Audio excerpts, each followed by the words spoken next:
All right, welcome in, everybody. We are the Honolulu Blues Show. As always, I'm joined with Nick and Julius, but today we have special guest Jeff Risden joining the show, managing editor for the Lions Wire and half of the power duo for the Detroit Lions podcast. Welcome in, Jeff. How are you? How have you been?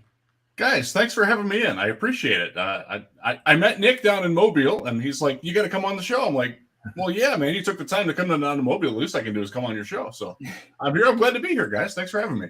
We met in the funniest way too. I feel we were eating this crazy. To anyone who hasn't been to Mobile, there is this burger. This is like, it's just this crazy burger. It's this root beer flavored barbecue sauce slathered, candied bacon, candied onions, cheese. I don't even remember. And it was in between two sugar donuts. Yeah. Called the Sugar Rush. Crazy burger. And that's kind of how we met. That was fun. It's very healthy. I'm meeting over burger. My loves it. The best way, nothing better. It really is. It really is. But let's get right into it because we got a lot to talk about, especially the number 2 pick. Lions. It seems like this has just been going on for so long, but now we are like, what is it? Under 2 weeks away from the draft. I think this Thursday will be the 1 week mark, 2 week mark. I don't know, but it's coming up. Yeah. So this is getting, the ball's starting to roll. So Jeff, who is the pick at number 2? And then who do you want to take? And if it's the same player, then you and the Lions should. Good for you. Yeah, man. I was hoping you guys would tell me who it's going to be because I don't know. I got to straighten that out like right away. I don't know, and I've talked to other people who cover the Lions and live in and are there in Allen Park on a daily basis. They don't know yet either. I have a feeling that the team probably has a pretty good idea of who they're going to take at number 2, kind of depending on who's at number 1. But I do think that it's open yet. Like I don't think it's like locked down. I do think it will be Aiden Hutchinson. I don't think he's going number 1. I think Jacksonville is either taking Trayvon Walker or waking up and swallowing the coffee and realizing that they have Trevor Lawrence as their franchise and they need a left tackle. And Cam Robinson's only there for a year. He's on the franchise tag. Doesn't sound like they're trying to extend him, which means he's gone after this year. You got to have a franchise left tackle. This is a great year to get one.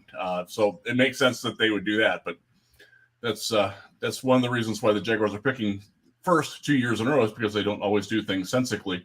And they could take Hutchinson, but right now, if I were to put money on it, I would put money on the Lions taking Aiden Hutchinson, but it wouldn't be much money. Not that I have much money, but hey, I love to hear that. Me and Julius, especially, we're big Wolverine fans over here. But I gotta ask: is there any possibility that Hutchinson is on the board at 2, and the Lions either make a trade or just take someone else?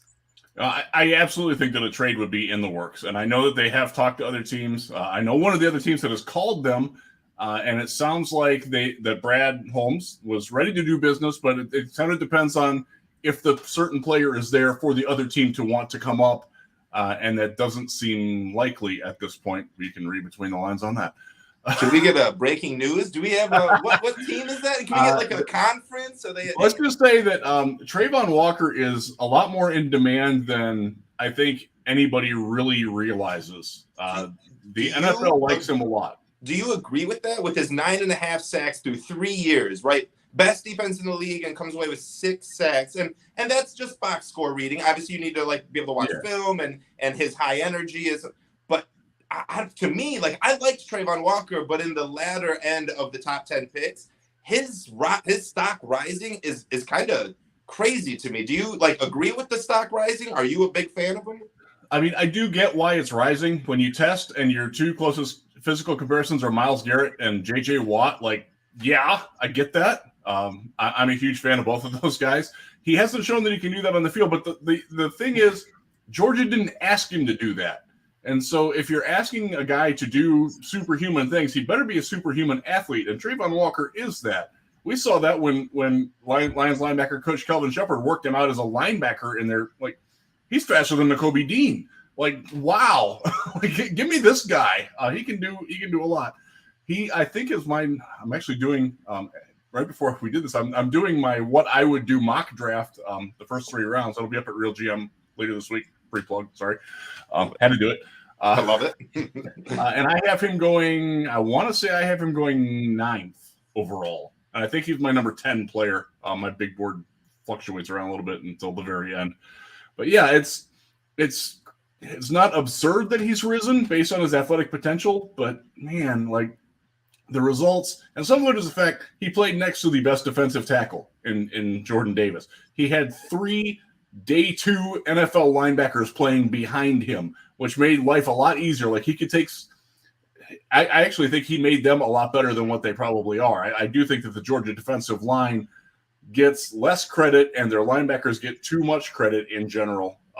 But yeah, it's rich for my blood, man. At 1 or 2 or even 3, like I can't do it. Not when I know Aiden Hutchinson is going to be a good pro. I don't know if he's going to be a great pro, but if he's Chris Long, and that's who he kind of reminds me of, and who was once a number 2 pick. Like Chris Long had a pretty dang good career for a long time and was an impactful player on some good teams. Was he like the catalyst for all that? No, he wasn't. But he was like, if you tell me that Aiden Hutchinson is going to be Chris Long, give me that at 2 all day long. I love that. Aiden Hutchinson, he's like a guy that has, a motor of, the TJ Watts, the Joey Bosa, Nick Bosa, but it's like, is it going to translate? Is he going to, be able to get that out in an NFL field? So it's going to be interesting to see. Nick, I know you're a big Trayvon Walker guy. So I'm not sure right now, but I know he's at like either 1 or 2 top for draft odds from DraftKings. Are you still looking at him at 2 after what Jeff just said? I'm actually a little bit more curious what Julius has to say on Trayvon Walker going 2, but yes. So if I was a betting man, I'm putting my money down that Aiden does go 1 and Trayvon goes 2 to Detroit. I don't think I will say that I would put more money down that regardless of the number 1 pick, we aren't getting Kayvon Thibodeau.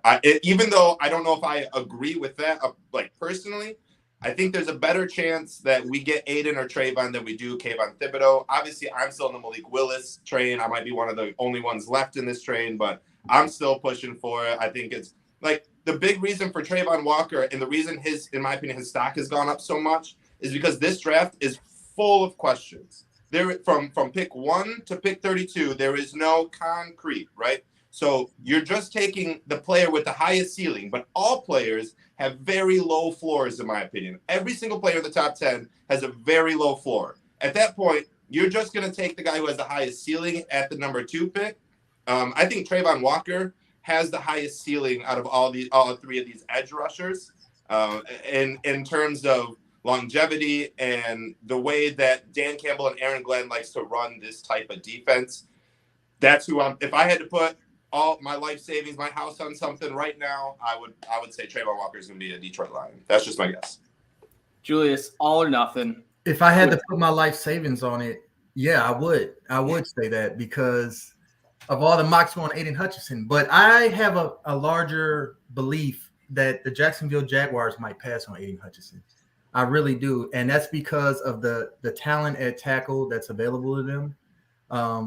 And the fact they already have edge rushers. Josh Allen comes to mind. They just signed Arden Key. They might not be as pressured to throw Aiden Hutchinson in there when they think, oh, well, we can get a bookend tackle instead. So right now I'm at like 40% shot at Aiden Hutchinson for the Lions. And if he falls to 2, that's the pick. If they pass on Aiden Hutchinson and take Trayvon Walker or somebody else, I don't know what I would do. If we get Aiden Hutchinson, do you expect him to have like immediate success in like rookie year? I do. I believe he's an immediate impact player because of his maturity, because of what he did his last year at Michigan against Big Ten competition. One thing that Jeff did bring up about Trayvon Walker and the talent he had surrounded by him, if anything, that scares me just as much as the conference that Malik Willis played in at Liberty. So I do like his profile, though, his athletic profile. And right now with the mock show, unless there's a trade, which is my second wish to Aiden Hutchinson. I would love that's the dream, right? Specifically, like we said last week, the Jets and the Giants sitting there with those 2 top 10 picks. And then even, the Saints, there's been rumors that they offer the 16, 19 and some extra for that number 2 pick. So, Jeff, any chance a trade goes down? It's low, but you can't rule it out. They are certainly trying to see what they can do. And I personally would love the idea of sliding back. I don't think the Giants are moving. I think at 5-7, they want to get their 2 impact players with cost control. I think that's a very big deal for them. They happen to need Sauce and Cross, baby. That's in every mock draft that I have. That's who I have for the Giants. I've been told that I might actually be right on that, so I'm going to stick that because I will probably have 5-player team matches in a mock draft this year, which is like 1 less than last year, and last year was the worst one I ever had. So like it's tough this year, man, because we don't know who's going 1. We're 10 days out from the draft. We don't know who's going 1 or 2 or 3. Like, and it's funny, like you bring up Sauce and Cross with the Giants. I can't do a mock draft without putting Sauce forward to the Jets. Like, and that's the thing. Like, it makes a lot of sense for Sauce to go there. And in what I'm going to do to mock draft, he went 4 to the Jets. Like he's and he could go. There's no chance that Sauce goes to the Lions, is there? Mel Kiper liked it, didn't he? Plus 350 right now. 4th. I don't buy that. I don't. I don't think. First off, I don't think that Mel could name the corners that are on the team that aren't named Jeff Okudah in Detroit, and that's not a shot at Mel. No, like, that's not what he's supposed to do. Yeah. He's not a Lions guy. I stress this. People know about Jared Jacobs this year, though. If you're gonna follow mock drafts, follow locals, follow mine obviously, but follow like Dave Burkett, Justin Rogers, Ben Raven, follow the guys at POD. You know, they're more dialed in than anybody national is. National people will give you some decent info from time to time about like what's going on more on a macro level. In terms of Detroit, anybody who's suggesting that they're considering an offensive lineman at number 2, just immediately dismiss that. They are not. And Nick can verify this from Mobile. Like, we got pretty good vibes there that they really, really, really like their offensive line the way it is. They're not tinkering with it. They're not screwing with that. And everybody who thinks that Big V is going, nah, man. No, they love Big V. And they love what Big V does for Penei Sewell next to him. They are boys, and they give Big V a lot of credit for helping Penei get where he is already and continue to grow. So I don't buy that one at all. So there isn't an inkling that tells you that Icky at number 2 to slide into right guard wouldn't just make our offensive line the best offensive line known to man, right? I mean, I like Big V too, than Big V. Oh, I tell you, like because right now, in time, I think Icky's going to be phenomenal at left tackle. But yeah, he's got some technical work to do. He's fun, but he's got a little bit of work to do. I do like the idea of falling back to like 6 with Carolina or 8 with Atlanta and taking Kyle Hamilton, who's my favorite player in the draft. He's my personal number 1 overall pick. I have been pounding and hammering all offseason. Anybody who's followed me on Twitter or watched the Detroit Lions podcast knows I hate the safeties on this team other than Tracy Walker. Now, I do like Deshaun Elliott. I'm happy that they signed him. I'm glad they did. He's missed more games than he's played in his 4 years because of injuries. He's on a 1-year deal. That's not a solution. That's a bandage. Get a solution. Give me Kyle Hamilton, the most impactful player. I don't care that he ran a 4.57. Watch him play. I've seen him play. I've been at Notre Dame games. I watched him coalesce the entire team on the sideline when they were in a bit of adversity. The coaches let him do that. That's rare, guys. That's like this is a guy who's going to be a team captain very early in his NFL career. He's an impact player. He is the comparisons I've had are 2 of them. One of them is the last safety that went number 2 overall, Eric Turner. The late great Eric Turner was the number 2 overall pick back in I think it was 1989 by the Cleveland Browns, and what was a very good player in his last season before he blew his knee out.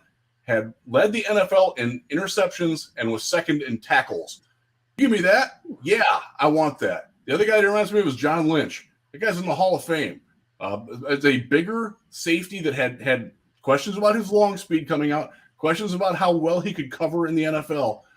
He's in the Hall of Fame, and I don't want to put that kind of like pressure on Kyle Hamilton to achieve that. If he's not John Lynch, then it was a bust. No, it's terrible. He absolutely can be that guy. Eric Turner from the Falcons. I'm not taking him at 2 because because I like the safeties that I can get at 32 and 34 better than I like the pass rushers that I can get at 32 and 34. Does that make sense? Yep. Yeah, speaking of 32, 34, who I guess are a couple of your guys that you've got in mind there, and is this 5th-year option for being that pick 32 important that we get someone at 32 over 34, because it'll be a little bit easier to see or predict what Jacksonville is going to do, and even if we don't, it's one Agreed. guy. Yeah, and they're not taking a quarterback at 32. Exactly. The 5th-year option. The only thing that I have thought on that is if you're worried about the 5th-year option for the player after 3 seasons, you probably made the wrong pick. And if it's a quarterback, you've definitely made the wrong pick if you're worried about it. I go through this with the Browns right now in Baker Mayfield.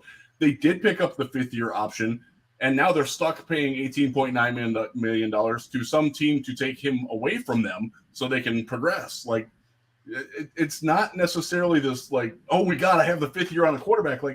If you don't know after 3 years if the guy's going to be your quarterback, he ain't going to be your quarterback. You don't need a 5th year to figure that crap out. So I'm not sold. And I by the way, I'm a very strong believer that John Dorsey thinks that way. Now, if you're of the opinion that John Dorsey is going to be moving on fairly soon, and I know there are some rumblings about that already, then maybe that doesn't concern you. But I tend to think that the concept of the 5th year option for the quarterback specifically is overplayed. So they're taking a quarterback. You don't have to take him at 32. You can take him at 34, and you're fine. You can, if you want a more developmental player, I love Dax Hill. I love him as the starting slot corner, heavy nickel for this defense. I think he's perfect for it. Jalen Petre from Baylor is also that guy too, but I think Hill's a little bit better. I think he's a little faster. So he would be optimal. And because you're going to be cross-training him on stuff, he might not have the impact right away as a rookie that you would expect. And you might want to get that 5th year on him. Or if you're going to take a wide receiver, 32 is the place to take it instead of 34 because of the weight. Look at the salaries that have been signed this offseason. They're going up and up and up. Your cost controlled for your 5th year. That's the big deal, is the cost containment. Paying a wide receiver as a free agent is a lot more expensive than picking up the 5th year option on it. So that's, if you're going to take Pickens, George Pickens, I always call him Carl. I don't know why I got Bengals on that. George Pickens out of Georgia will be fantastic for me at 32. I would take Chris Olave. He ain't going to be there.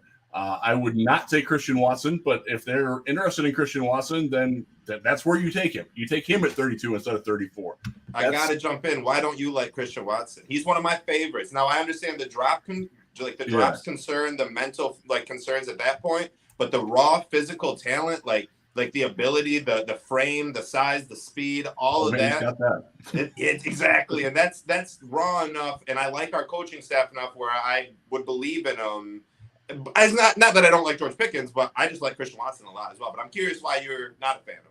Yeah, the drops certainly impacts it. I do think that he is coming from the FCS level. I think there's a bigger jump. He hasn't really played against NFL level competition. I know that Pickens has, and I think that the adjustment period, while you're also still learning how to, one of the things that caught me in watching Watson, it's a lot like Will Fuller when he came out of Notre Dame. He doesn't understand how to track the ball in the air. Now, Will Fuller did eventually learn how to do that, and he got a lot better at it. But the first couple of years he was in Houston, and I can tell you because I was there, it did not go well for him.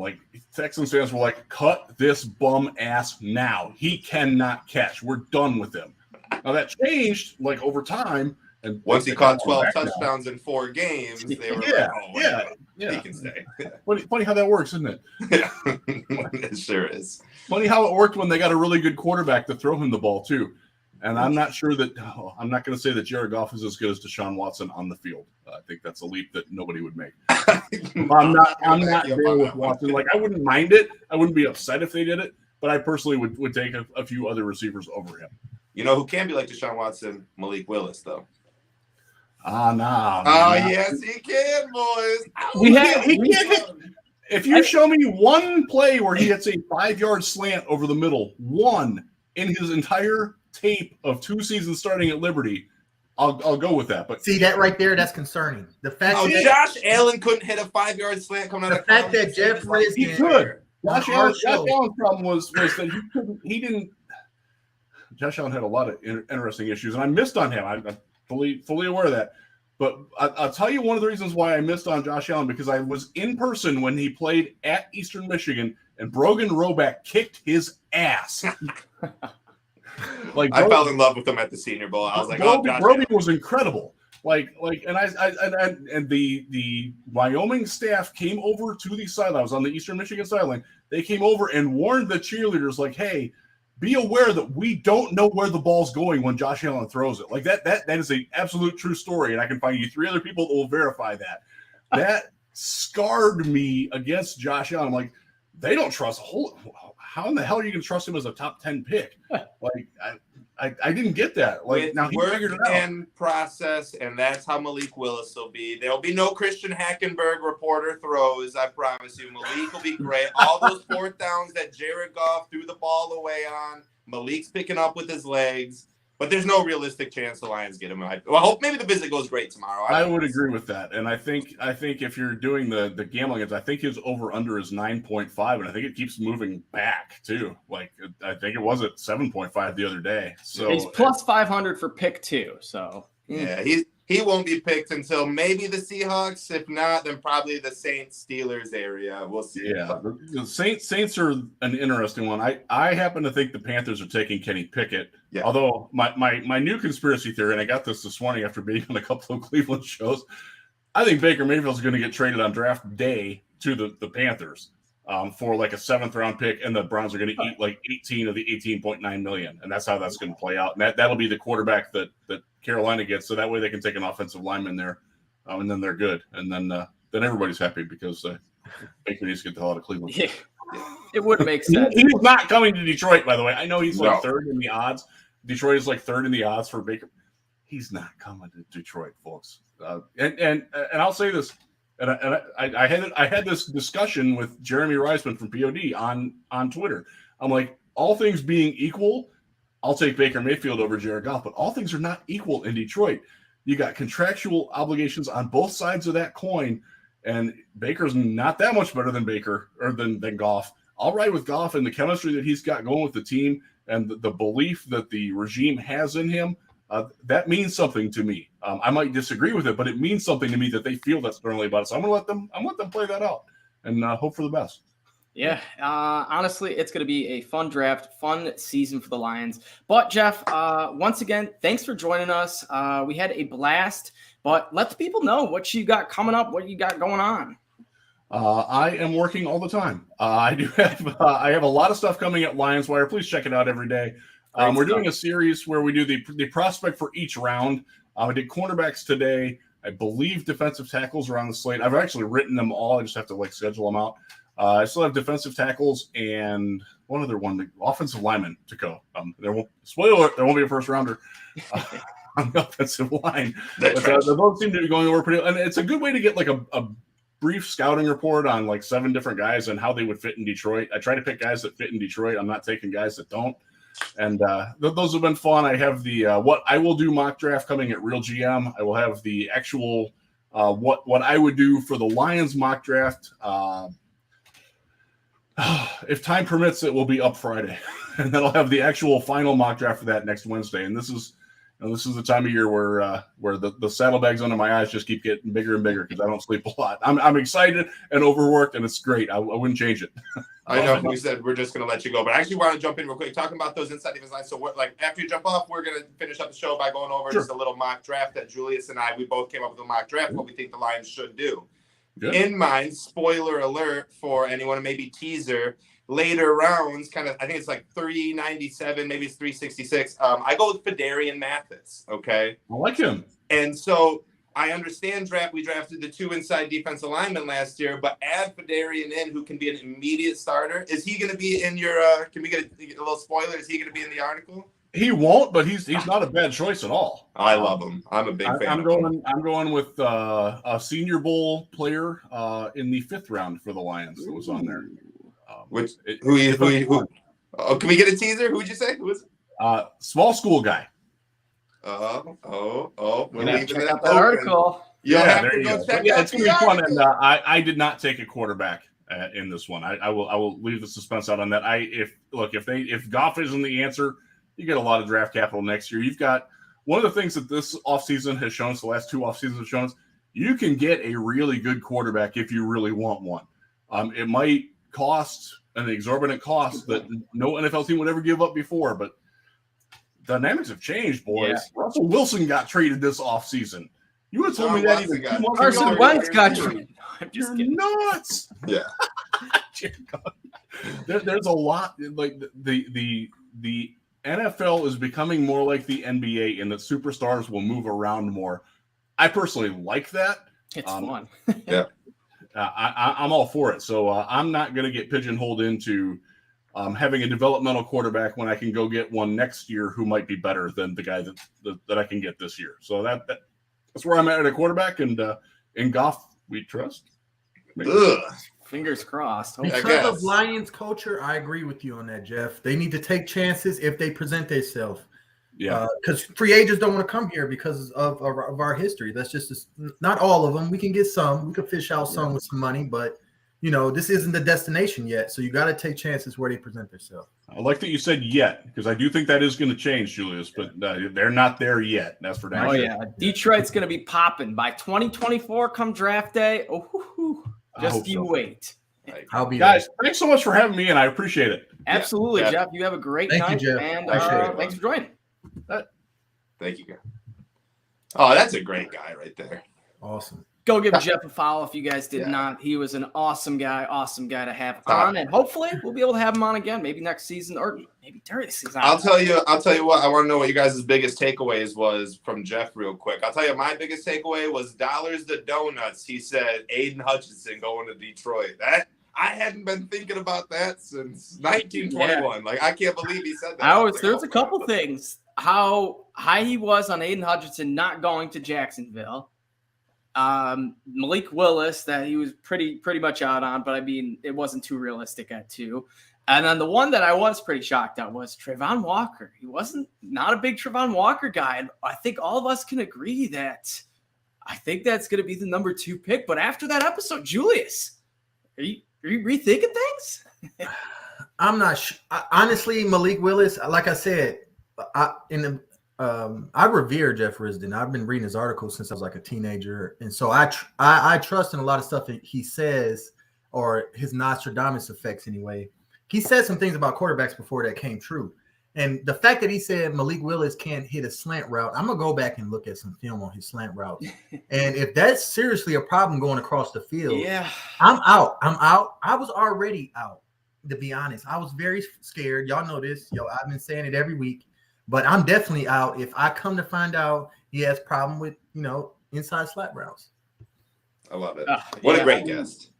I think, but here's my thing. Is a slant route that hard to figure out? I don't know. That timing is pretty. I'm just your average. It's a timing thing. NFL quarterback. So it's it's a timing thing. Plus, you got to read the defense. So you got to know if it's zone, if it's press, if it's press with one zone. If a defensive line is because if Aaron or whoever, if Ziggy, I can't think of anyone right now, drops back and all you're focused on is this 5-yard slant. Next thing you know, this defensive end is literally standing right there with this big old mitts. Which happens a lot. Yeah, it does. Exactly. There's a lot that goes into a slant. I love that you jump from Aaron Donald to Ziggy, though, from your top line. Well, because I went Aaron Donald, and then I couldn't think if he actually ever did drop into coverage. And then we posted something not too long ago where people were pissed that Ziggy dropped into coverage. So I was like, I know he dropped into coverage. He did once. But before we get into these mocks, we did have a little news and notes from the Lions. We'll just run through real quick. Last week, Lions signed Deshaun Elliott. Like Jeff said, it's kind of only a Band-Aid because he's a 1-year type player, and I don't think that he's in it for the long haul. Maybe if Detroit, makes a playoff appearance or does something special, earns some chemistry, then possibly. But as of right now, I think he's pretty much good as gone next year. So he is going to help out Tracy Walker and maybe Will Harris and some of the other young guys because we were pretty depleted at safety. Next one is the Lions are pretty much out on Thibs. Was that kind of surprising to hear that Dan Campbell was the fan of him? Yeah, I think so. I mean, I don't think so. He had a lot of hype too right before that. Yeah, exactly. Well, and I honestly he's one of the strong. I believe he benched the most reps in the combine. He's so strong and he's such a gifted athlete that honestly I thought that DC would be like, that's all right. We'll coach him up. He'll be all right. We'll get him in tune. But with hearing that, I'll be shocked if Thibodeau comes to Detroit. He's probably going to go 4 to the Jets or 3 to the Texans, in my opinion. I'm pretty confident that Dan Campbell and Brad Holmes, they don't want to really have that heavy risk factor, and there's just that small chance that Thibodeau at 2 is a bust or something, So it'll be interesting. Next up, the Lions. We managed to somehow get shafted during the offseason. And yes, we lost out on a pick. Wasn't a meaningful pick, but it was pick 234 that not one, but yes, 2 NFL authenticated outlets put out. The NFL put it out, said the Lions have 9 picks. Wrong. We only have 8. The pick 234 was the pick we traded for Trinity Benson. The Lions needed to have certain qualifications to get that 7th rounder back. All these NFL guys assumed that we met the qualifications. Lo and behold, we did not. So the Lions don't have pick 234, which isn't the end of the world, but just another little salt on the wound. All for Trinity Benson. Does he even make the team this year? No. Probably not. Great choice. Next up, Roger Goodell visited Detroit and said that he wants Detroit 2024 to beat the 600,000 people that attended the NFL draft in Nashville. So, boys, we're doubling that, aren't we? Yep. Detroit's going to be like, they don't know. They don't know. They don't realize. They don't realize how deep Detroit run. We run so deep. And anytime we have an event this big, we come out. We come out. The last time was the Super Bowl. And that's been so long ago, nearly 20 years ago. It'll be 20 years ago to the NFL draft. And people that's long forgotten. But man, when the Lions are center stage, fans will turn out, trust me. And just wait till we get that Super Bowl parade, because it's going to be looking like World War I just ended. Lions have the most loyal fans in the NFL. We're going to prove it in 2024. Hey, don't deny it. Next up, that's kind of it for the news and notes. The Lions also said that we wanted to add some more talent around Jared Goff. Maybe that's a hint to us drafting a wide receiver at 32, 34, basically maybe us saying we're going to do it regardless or something, but I don't know. So, boys, if you want to get into this mock draft off, I don't know which one of you wants to take first. Eeny, money, mo. Let's go, Julius. Give me your first round pick at number 2. What are we doing here? Explain to me why we're doing it. Okay, my first round pick at number 2, I drafted Trayvon Walker, the edge out of Georgia. The reason Hutch went 1. What was that? Assuming Hutch went 1. Hutch went 1. Okay, yeah. I think and there's no trades in this in this mock. And I wasn't taking a tackle. Once again, there were no trades in this mock. I wasn't taking Malik Willis. Once again, there were no trades in this mock. I wasn't taking Nakobe Dean or wide receiver this high. And I wasn't taking Sauce Gardner at 3. I'm not a fan of that. I don't think Holmes would do that either. And Trayvon Walker does have quite a bit of upside that I like. The point made by Jeff Risden and others that, he played around a lot of NFL talent that might have, pushed his load a little bit, might be true. But right now on paper, from the eye test, from the pro day, from what I've seen on film, he would be the next impact player I would want. Kyle Hamilton is right, but Kyle Hamilton would have been my second choice at that pick, but I took Trayvon Walker. Safest pick out there, I think, if we don't get Hutch, in my opinion at least. Nick, I can't imagine you didn't take Trayvon Walker with Hutch going first. I did not take Trayvon Walker. Give me Malik Willis. Oh, he took Malik Willis. Needs to be the I knew it. Too much speed, too much athleticism not to draft this quarterback.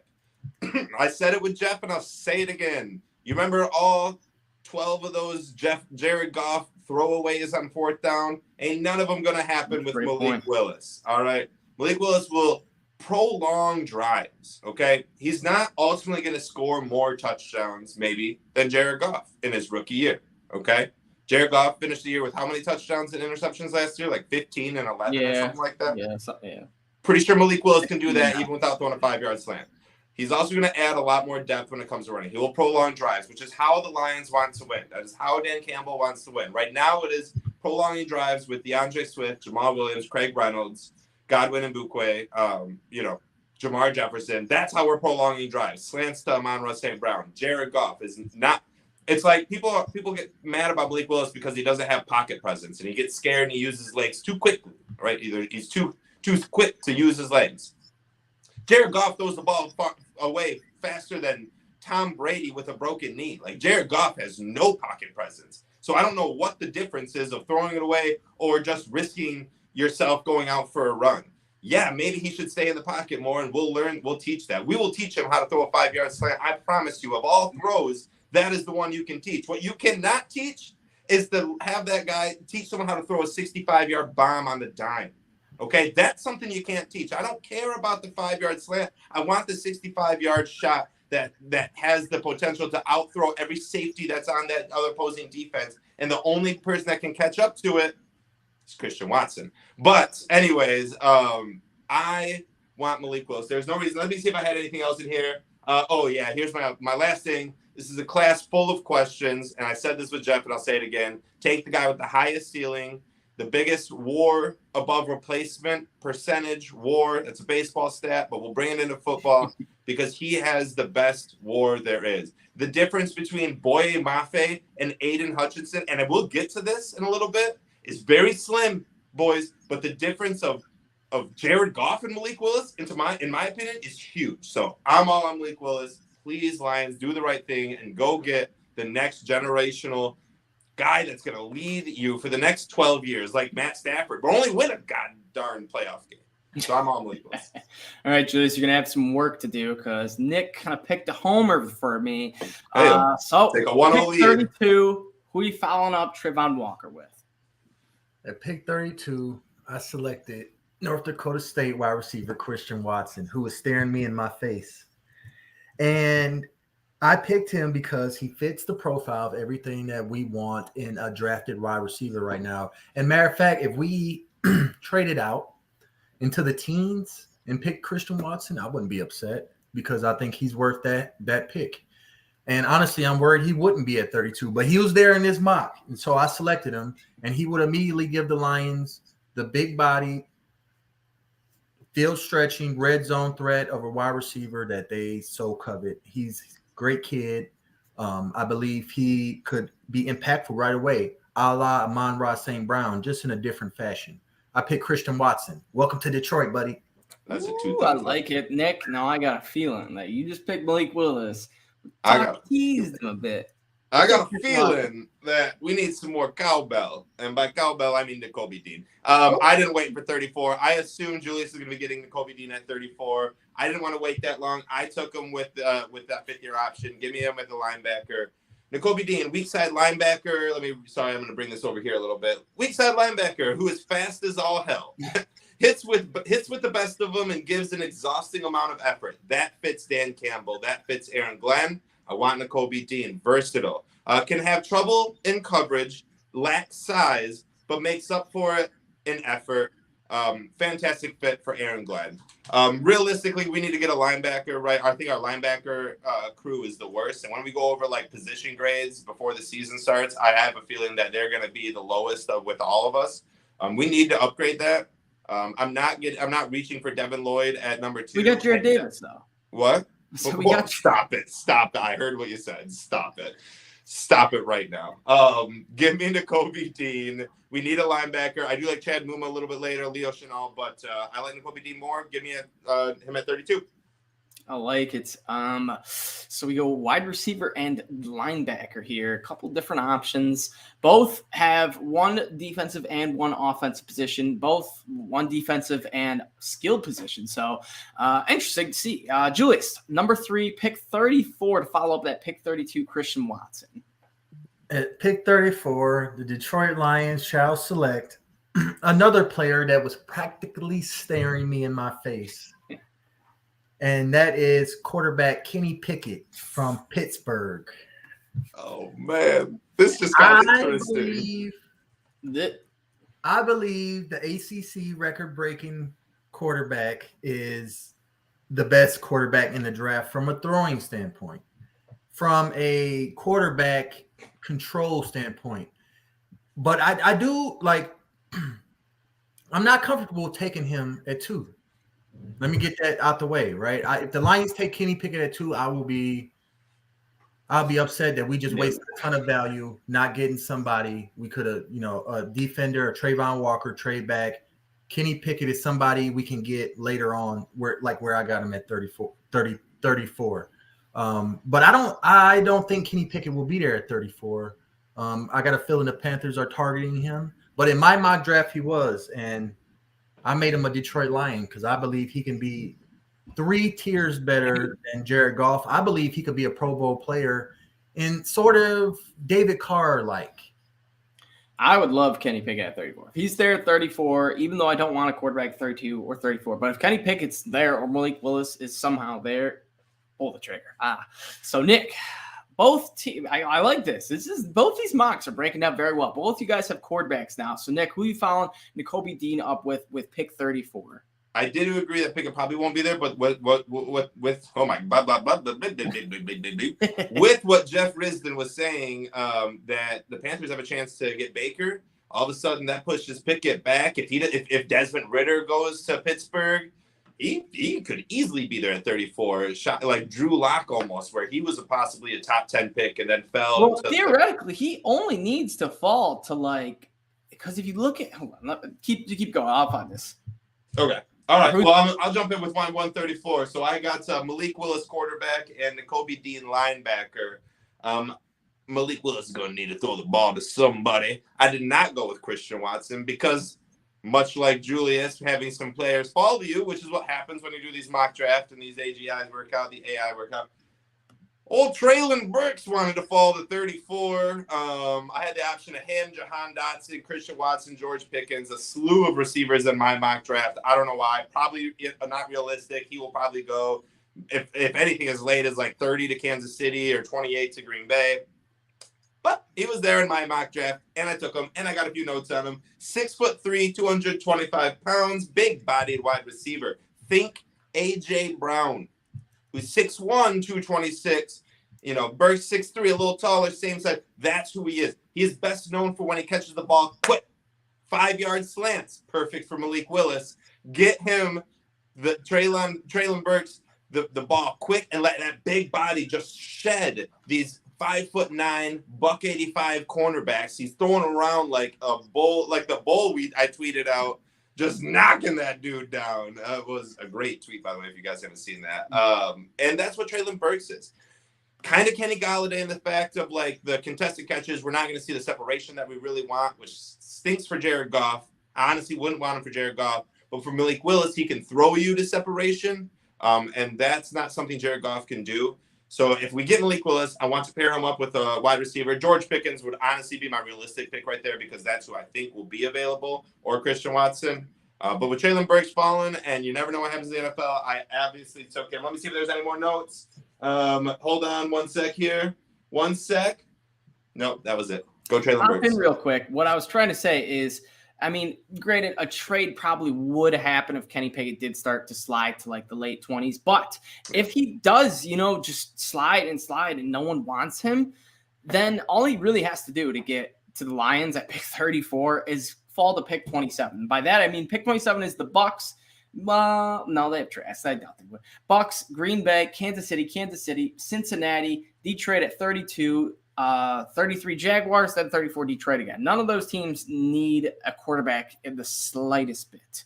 So shout out to Dan, who's trying to follow along to our mock draft and is just falling short. It's just confusing as all hell, but stay with us. It would be nicer. Yeah, we need that. Yeah. Well, we're talking about players. We're breaking it down. I'll give a winner out, and that's all that matters at the end. We'll post our drafts too after the show to compare on Twitter. So something's up, actually. I'm glad you brought this up, Don. Just get a pencil and paper and write it down, all right? Took Trayvon Walker in the first at pick 2, followed that up with Christian Watson, pick 32, then went Kenny Pickett at pick 34. Nick went Malik Willis at pick 2, Nakobe Dean pick 32, and Traylon Burks at pick 34. So honestly, a very similar 3-man board for each of you. Both have a Georgia defenseman, a quarterback, and a wide receiver, a speedy, great minds think alike. Brother. Yeah, you guys are it's crazy how these are such similar drafts, but like complete different players. So we're gonna start to get now into like the points where it's like now we're gonna just kind of be schooling. Here's the nitty gritty, exactly. Yeah. So we're heading into the third round. I forget who our third round pick is, but 366 and 397, 2 third-round picks. I'm interested where receiver Julius goes with this. Am I announcing both third-round picks now? Sure. Who cares? No one's paying attention anyway. No one's following along. Make this less confusing for our listeners. At pick 66, I got the Lions taken. I had a choice, guys. I had a choice between Sky Moore, the Western Michigan wide receiver / running back. Could be Deebo Samuel, like they say. And running back from Michigan State, Kenny Walker. I love him. Who I believe could thrive behind what the Lions are building on the offensive line. And I took Sky Moore from Western Michigan because I was hoping you'd get like the John Stewart, D'Angelo Williams power combo there. And I already got Christian Watson and Kenny Pickett, and I start to feel like I'm stocking up on too many offensive players. But honestly, it just where the draft fell for me. They were the 2 best players on the board that could help the Lions immediately. And Sky Moore, I believe, would be the perfect little tool to throw into our offense. You could throw him anywhere. You could throw him in a slot. You could throw him at running back. You could move him around, put him in motion, trick the offense, use him as a decoy. And he's very athletic. He has the best hands in the draft, bar none. So I took that temptation over the Kenny Walker temptation. I've been mocking Sky Moore in the first round in like every mock draft I've done. I love that kid so much. She'll be perfect in Kansas City, which is very And I think he's a steal at 66 because I believe he has first round value. That's another reason I took him over Kenny Walker. But I do believe Kenny Walker could be a 1,000-yard rookie runner somewhere with a good O-line like Detroit. And then at 97, I took a guy I've talked about on this show before as a sleeper. So specifically his Senior Bowl. He had a strong Senior Bowl, and he showed he could be a real good pro right away. You're seeing a trend in my draft. Jake Ferguson, tight end in Wisconsin. He could be the best rookie tight end in this draft, just based on measurables, based on his performance in the Pro Bowl, both in practice and at the game. And I think that's good value. I think he has second-round value. I believe he could be the first tight end taken, to be honest, this year. But he was staring at me at 97. Again, I add to offense. I add to the offense. Hey, 4 offensive players. But Dan Campbell came out and said, we want to surround Goff with weapons. This is the draft falling this way for me. This is the draft falling this way for me. And like I said, all these players I feel like can help Jared Goff and this offensive line and DeAndre Swift and Quintez Cephas and Amon-Ra St. Brown and TJ Hockenson right now. Nick's going to be pissed because he's outside Kenny Pickett, who might have to sit a year behind. Nick, Goff. You're about to be pissed because you're going to lose this draft off because Julius just had better guys fall to him in his mock. So Julius followed up Kenny Pickett with Sky Moore and Jake Ferguson going all out with the weapons to feed Goff. Honestly, we saw it happen. Cooper Kupp, Robert Woods, Todd Gurley. I'm pretty sure they had a couple other guys on there. But when you give Goff weapons and, protect him, in which we can already protect him if the line stays healthy. He's already got 1 weapon, possibly 2 with Chark. I don't know, man. If we add a couple more, he could blossom. I don't know. So, Julius, I like where you're going with this. Nick, let's see what you got. Follow up Treylon Burks with pick 66 and 97. As much as I do want to continue to add to my offense, I went defense. I went 2 offense guys in the first 3 picks. I had to add some defense in there. So, first and foremost, let's break this down. I went the 66th pick in the 3rd round, Nick Bonito, okay, edge rusher, Oklahoma. And if we're not familiar with who this guy is, let me tell you a little bit about him. He can line up as an outside linebacker on a 3-4 defense or an edge rusher on a 4-3 defense, right? Ryan Matthews, who we had on the show a few weeks ago, says it seems like Campbell's going to really be switching to a 4-3 defense. He will fit that mold, okay? Now, hold on. Let me get in. This is the good stuff here. Nick Bonito finished with 19.5 sacks in college, 3 years of college, 19.5 sacks. Aiden Hutchinson finished with 17.5. Kayvon Thibodeau finished with 19. Trayvon Walker finished with 9.5. All lower than Oklahoma standout edge rusher Nick Bonito. Okay, let's keep it going a little bit. Hold on now. 4.54 40 time.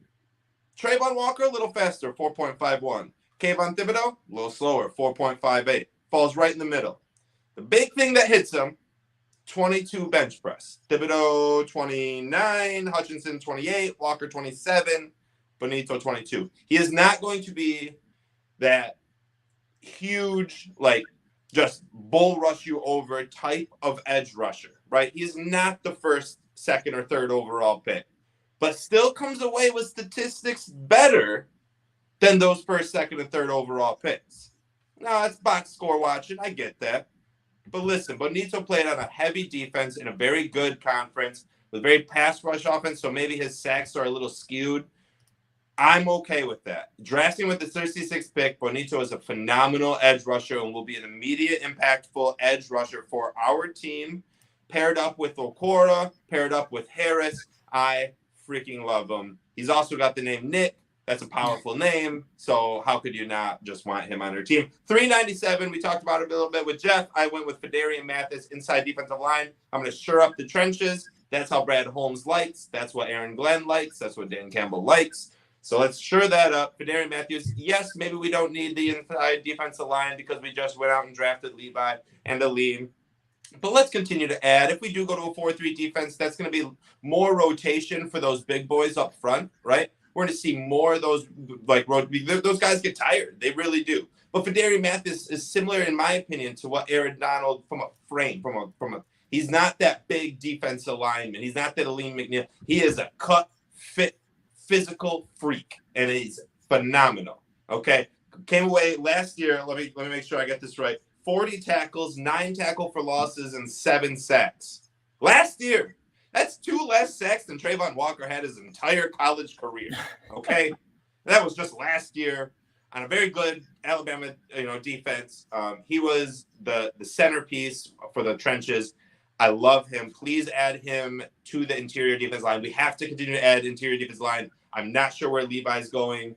Every second rounder we've ever had and ever will draft is always super risky. So just let me get another east side defense line. Going with the trenches in the 3rd round, boys. Hey, building the trenches is never a bad thing. Never bad.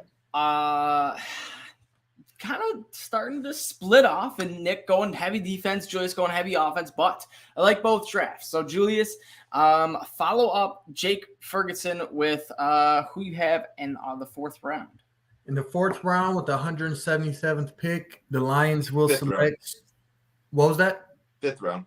5th round. You're right, 5th round. Yeah, we don't have a 4th. The draft is confusing for me too. We're confusing everybody up here. With the 177th pick, the Lions will select safety Sterling Weatherford, Miami, Ohio. Now, you're going to see I went defensive heavy towards the end of the draft, and that's because I saw value in a lot of the picks that were there. And Sterling Weatherford is like a poor man's Isaiah Simmons. He's like a poor man's the kid from Notre Dame. His name always escapes me. Jeremiah Owusu-Kawusu or something like that. Exactly.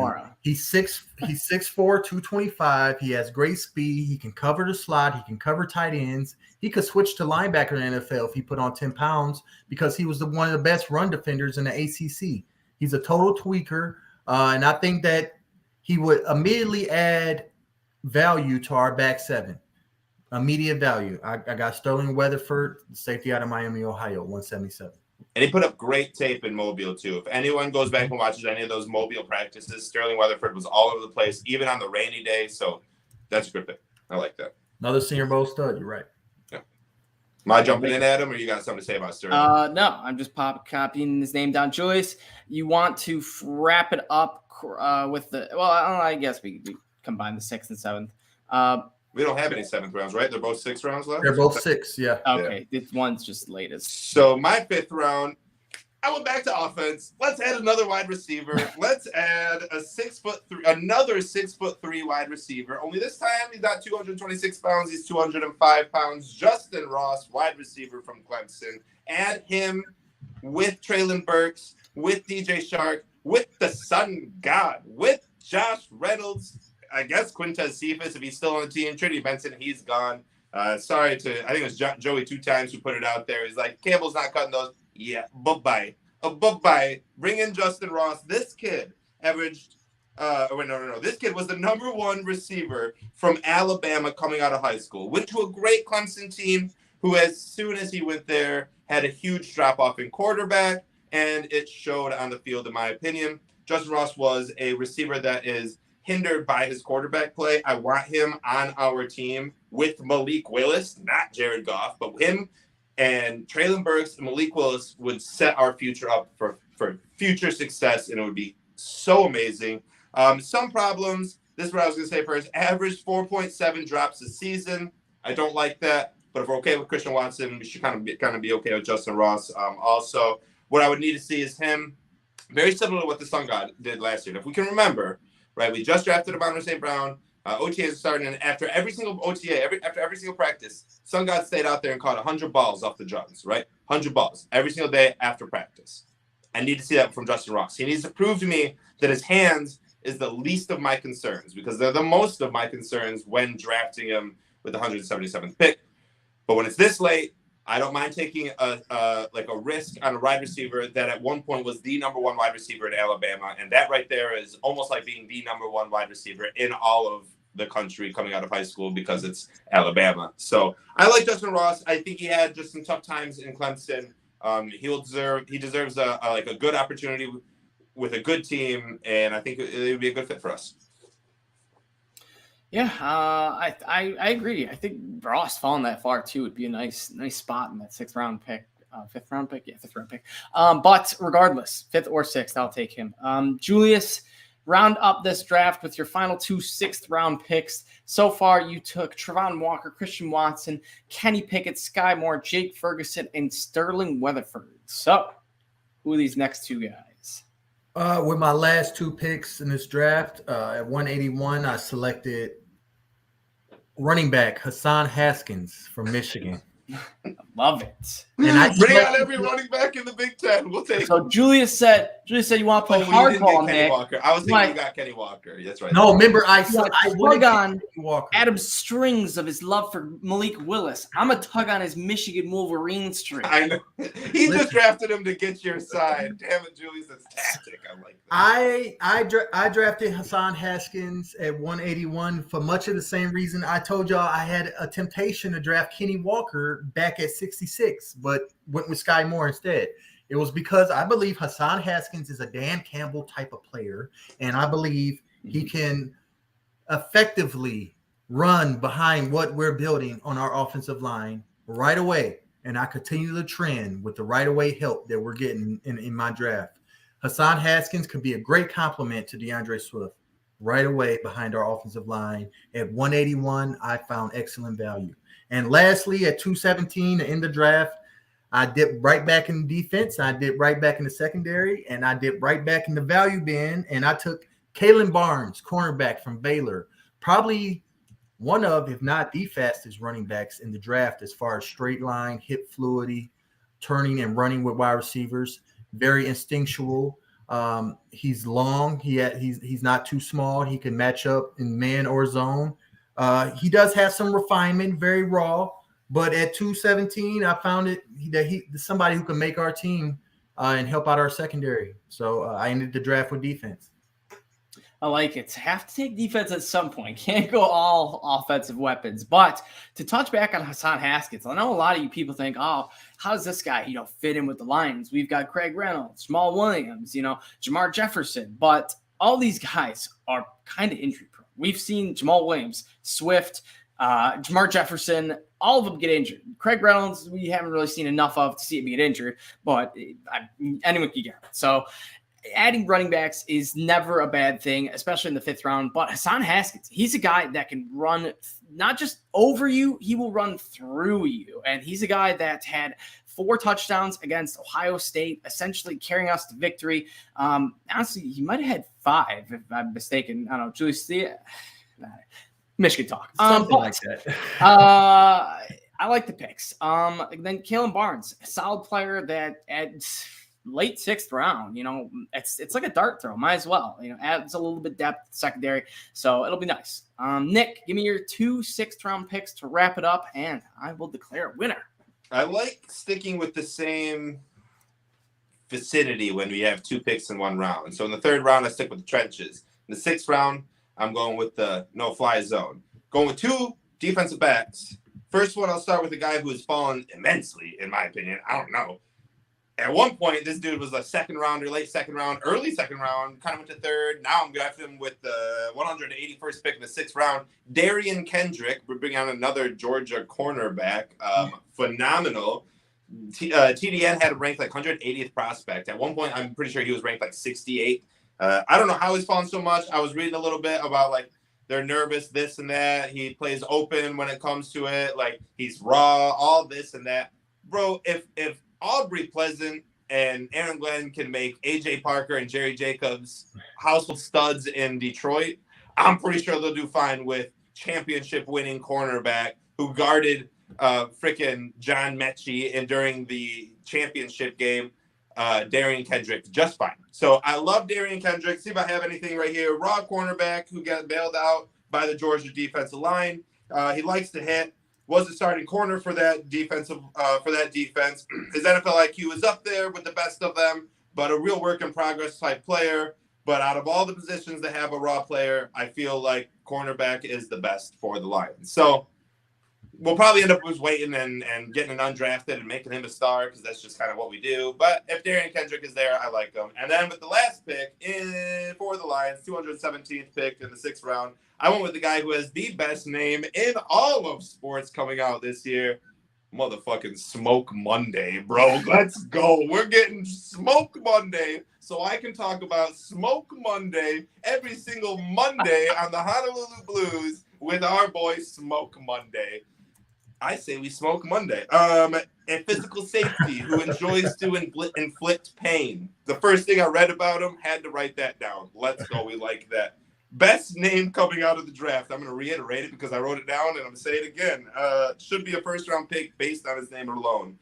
He is similar to Jaron Kearse. Okay, we had him during the Patricia era, meaning he can be used as a linebacker. That's where he was best used on like 3rd down sets. He's physical and he's a little bit undersized, but he's going to give you everything he has. He will be an immediate special teams player right out the gate. He probably won't start over Deshaun Elliott, but as we said, he is a Band-Aid. Let's fill him in. Let's fill him in with Smoke Monday so I can get a jersey that says Smoke Monday. I'm getting the full name, Smoke Monday. I don't need just Monday. I want Smoke Monday, and that's the best name of all time, especially with 420 coming up in a couple days. Sorry to Mary Stark probably who's listening, but 420 is coming up. I love it. Yes, my mom does know I'll probably be partaking in that. Well, it's Michigan. It's like drinking a beer. It's Michigan. I like both of these drafts. I really do. One is very offensive mind. One's very defensive mind. So honestly, it's like, what do I want? Do I want a heavy hit defensive draft? Do I want a heavy hit offensive draft? And for me, it's trying to do it. Tough. It really is. Honestly, trying to do a drum roll for you if you can hear it. You can hear a little bit. Right. So I love the Malik Willis, Traylon Burks combo, but Kenny Pickett in that 2nd round. That's kind of like that. That's a good steal right there. I think I gotta go with Julius. We should have the confetti popper. Pop some champagne or something. But yeah, I just the Kenny Pickett sliding to pick 34. I think that's kind of sexy. Sky Moore. Not a huge fan going double wide receiver, but it pretty much ensures that we're getting extra, depth for wide receiver, and that we're not going to run into having to throw out Trinity Benson or, I guess, the acquisition of the trading or the signing of Josh Reynolds wasn't bad, but the fact that we needed to go out and do that to juice our offense up was not the best thing. So I like it. But Nick, on your hand, Malik Willis, I would absolutely have no problem with him at 2. I think he's just a guy he's a playmaker. Like you said, I've seen enough 4th down throwaways from Jared Goff. I want to see a 3rd and 14 play where we think we're checking it down and he scrambles, wiggles, and gets 16-yard gain. It's going to happen. Yes, he's going to have a couple missed throws, dumb plays, but all rookies are going to have those throws. All rookies aren't going to have that electric, playmaking ability that Malik Willis has. So him and Treylon Burks, I would love that combo for Detroit Lions. I would go get a Malik Willis jersey. I'd probably go get a Treylon Burks jersey. I'd probably go buy a Amon-Ra jersey. And I'd probably buy a Penei Sewell jersey. There's a lot of jerseys from the Lions I want to get. So both drafts are very good, though. Nick, honestly, I give both drafts like solid Bs. I just think Julius had a little bit more fallen to him. And Hassan Haskins, how can you wrong with that? So all in all, Julius, I declare you the winner. We might have to follow this up with some Jeopardy because I know Nick. Oh yeah. I already got some. Wait. Am I hosting Jeopardy this year? Because I have some good questions. That's right. All right. Yeah, we'll figure. Who won last year? Julius wiped you. You wiped Adams. Yeah, Julius spanked us all. Yeah. I think that would mean. I would think that mean I would host this time. Actually. Yeah. Julius, you're hosting? Yeah, all right, we'll figure that out. Jeopardy episode coming soon. Yeah, we need a new winner. Absolutely. But thanks. Or do I have to defend it? I don't know. You might have to defend. I feel like Adam, you don't want to get competitive. You don't want to get that. Dude, I mean, you got to get that. You're right. I want Adam. I want to see if he could take me out. I'm buying a Honolulu Blues belt for the Jeopardy show. And I'm sending it to your guys' house. It's on, Adam. It's on. Get a little buzzer. Well, everyone, thank you for joining. Also, a special thanks for Jeff Risden for joining on for that first 25 minutes. Really appreciated that. We are the Honolulu Blues Show. Check us out at Honolulu Blues _. Check us out individually at Everyday FFB. Myself, Nick at Nick Faber NFL, and Julius at The Fifth Top. Thanks for listening. As always, check us out on on Apple Podcasts, on Spotify, all that good stuff. YouTube, give us a like, subscribe, all that stuff. Oh, I see my mom's shouting out the Jeopardy show. She's not shouting out 420, but she's shouting out the Jeopardy show, and we're all right with that. All right, everyone. Thanks for joining, and we will see you all next week. Go Lions.